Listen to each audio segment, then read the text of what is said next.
사도행전 1장, 우리가 지금 사도행전을 구석구석 살피고 있습니다.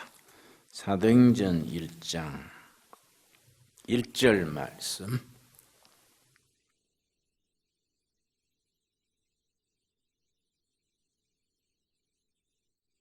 데오빌로여, 내가 먼저 쓴 글에는 무릇 예수께서 행하시며 가르치시기를 시작하심부터 그가 택하신 사도들에게 성령으로 명하시고 성천하신 날까지의 일을 기록하였노라.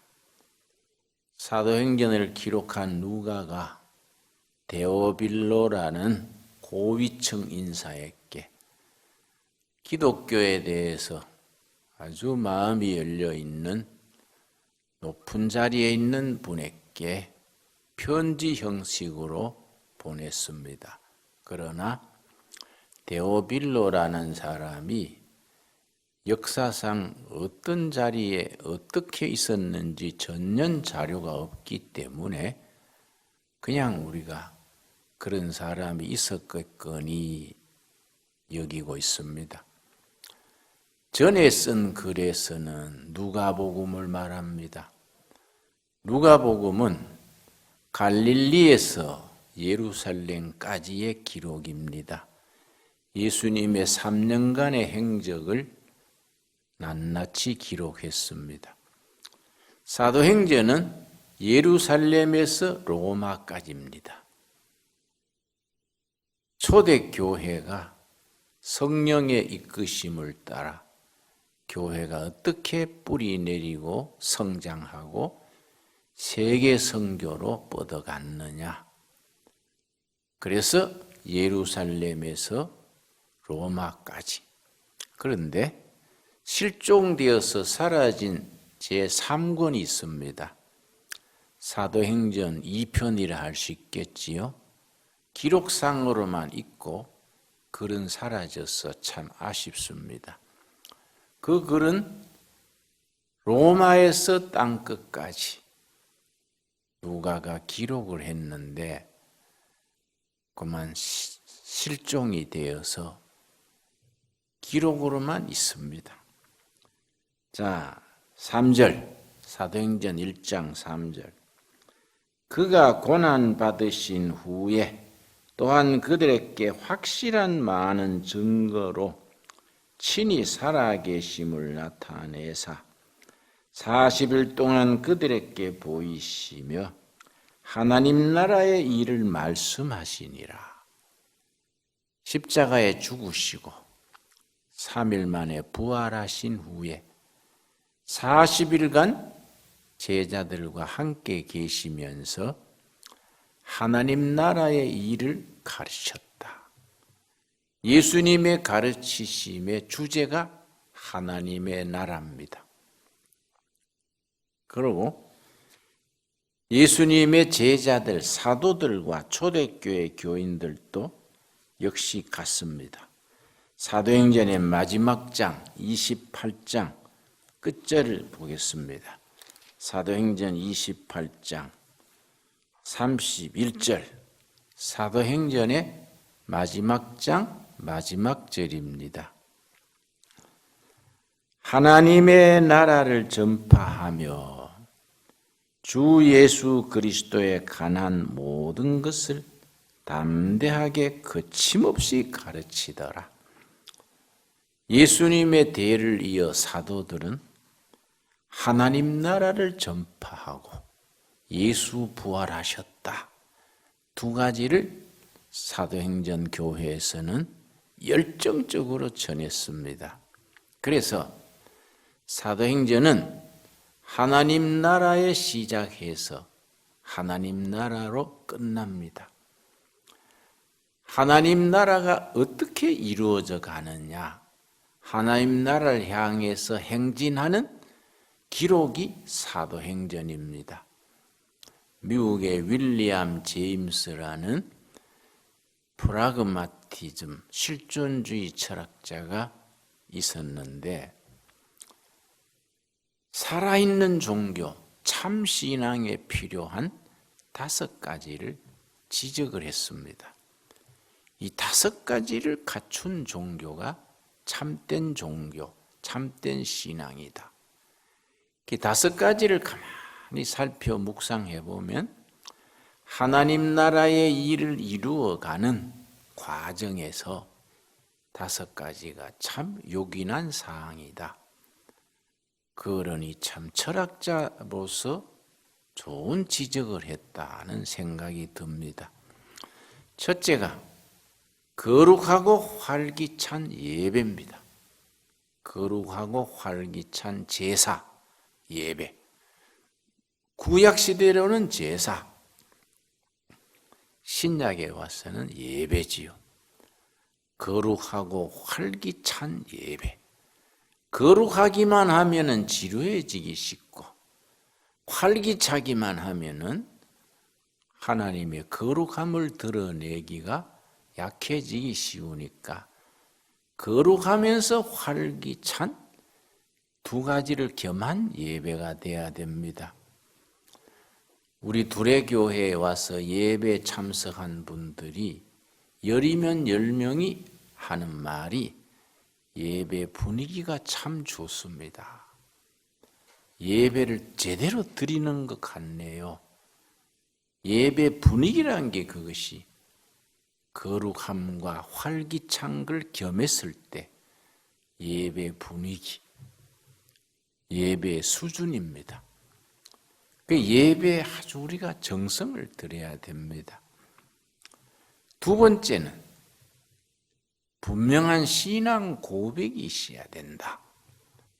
그 신앙, 그 종교를 따르는 사람들이 뭘 믿고 어떻게 산다는 게 분명해지는 것이 신앙 고백입니다.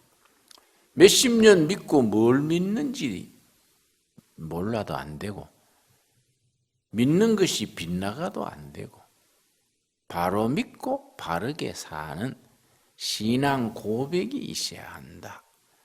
3번째는 뭘 지적했느냐 하면 응답받는 기도.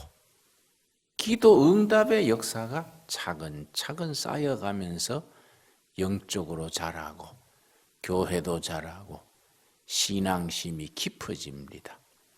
4번째 역시 중요합니다.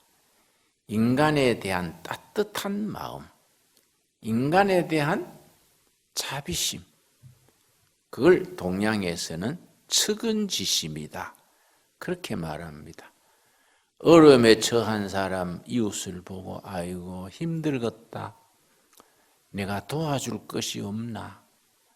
인간에 대한 따뜻한 가슴, 측은지심, 이 하나님의 자비하심의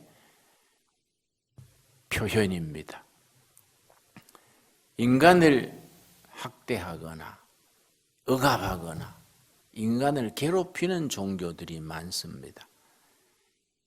하나님을 섬긴다 합시고 인간성을 짓밟는, 억누르는 경우들이 있습니다. 절대 금물입니다. 바른 종교, 바른 신앙에는 인간에 대해서 동정하고 따뜻한 가슴이 있어야 됩니다. 5번째가 참 중요합니다. 치유와 회복의 메시지가 있어야 한다. 치유와 회복의 에너지. 병이 치유되고 상처받은 마음이 회복되고 깨졌던 가정이 회복되고 이 치유와 회복의 메시지, 그런 에너지, 역사가 있어야 그게 고등종교고 바른 신앙이다. 나는 그 5가지를 목회의 기준이라 생각하고 우리 신앙생활이 이 5가지를 중심으로 늘 성경적인 바탕 위에서 깊어지고 넓어지고 진보를 이루어 나가야 합니다. 그걸 총체적으로 말하자면 하나님의 나라가 우리 중에서 이루어져 나가야 됩니다. 하나님의 나라.